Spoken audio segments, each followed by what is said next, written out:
Hey everybody, welcome back to my channel. My name is Brianna Lentz, and in today's video we are going to be fully finishing our cross stitch into a removable adjustable pillow on this stand. So this is a stand that my husband and I made and stained, and I'm going to be finishing the cross stitch into a removable pillow. So you can display this and use this pillow again and again, or you can just display your finished piece as a pillow. So let's go ahead and get started into today's project.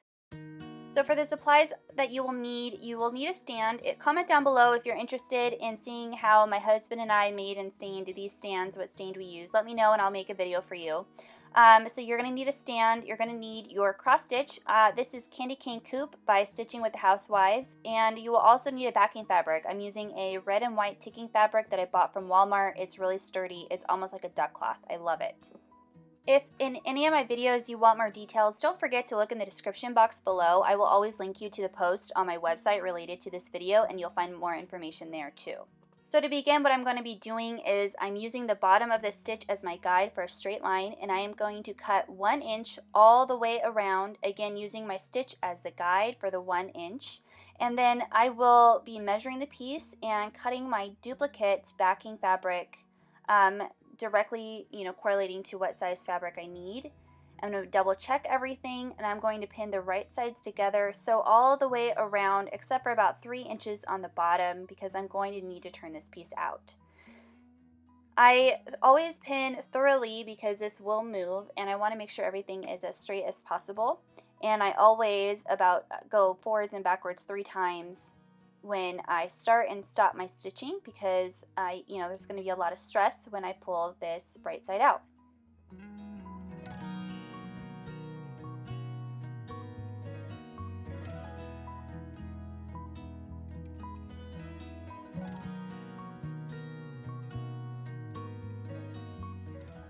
Next, I clip my threads, and then I'm going to be going around the piece, cutting down to 1/8 of an inch seam allowance, so that way there's less bulk, and it makes for a cleaner finish when I turn everything right side out and iron everything down. Next, I will go ahead and clip my corners again, so I get nicer corners. I'm not worried about perfect corners, but I do want them to have less bulk.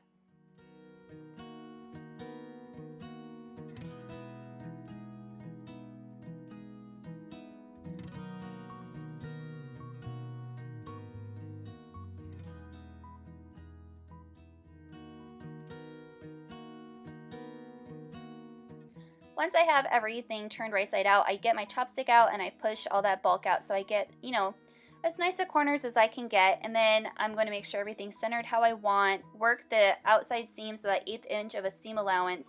I get everything to lay really nice.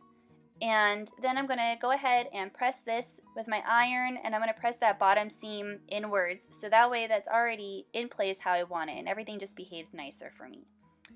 Finally, I'm going to get out my my stuffing. This is just that cheap polyfill that you can get from Walmart. And the most important step right here is going to your mat, measuring the center, and taking a friction pen, a heat erasable pen, and marking the center. This is extremely important for what we are about to do.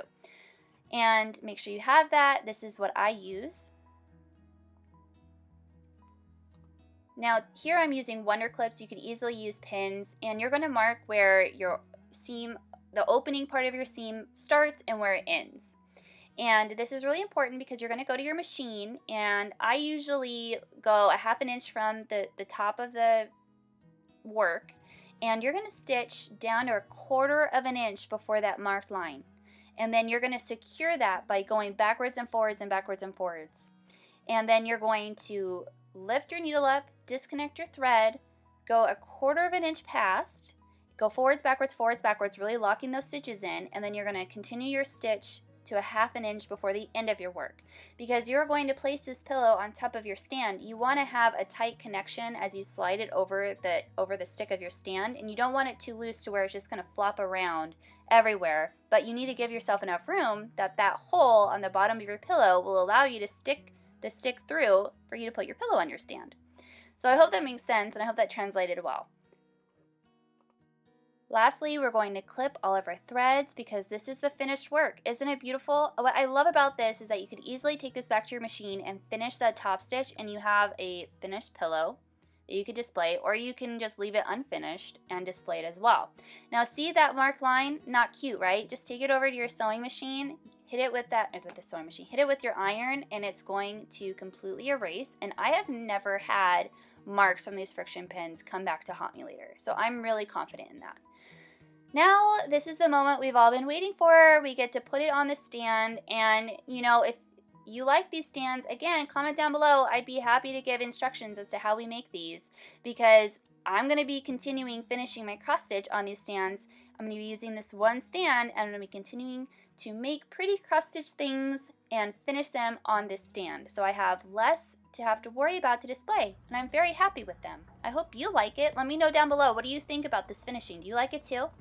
Alright, that's it for today. Please subscribe, hit that thumbs up, and I'll see you in the next project. Bye!